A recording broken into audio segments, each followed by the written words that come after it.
I think the ultimate future for Bitcoin is the separation of money and state.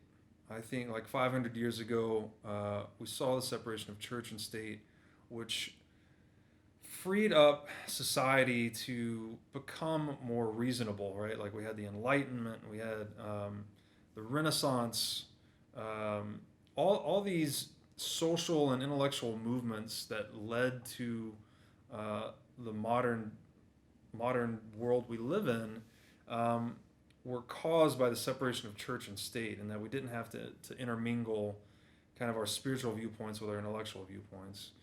And I think that similarly today we have a government that just monopolizes money to its own benefit, so such that all of the productive capacity of the economy, more and more of it is eaten every year by the government, right? And this comes in the form to us as higher prices.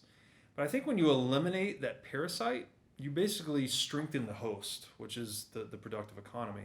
So I think when we get this, this tick off of our backs, you're just going to see this resurgence in trade and wealth creation and this renaissance where, because we know that as we create more wealth, wealth is freedom. It gives people more freedom to pursue, to make engage in cultural, artistic, or spiritual pursuits. Like so, we free ourselves up to transcend, to become better people.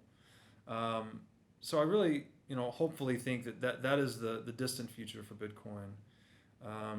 But to get there, these transitions historically are very uncertain, and they can be violent. They can be bloody.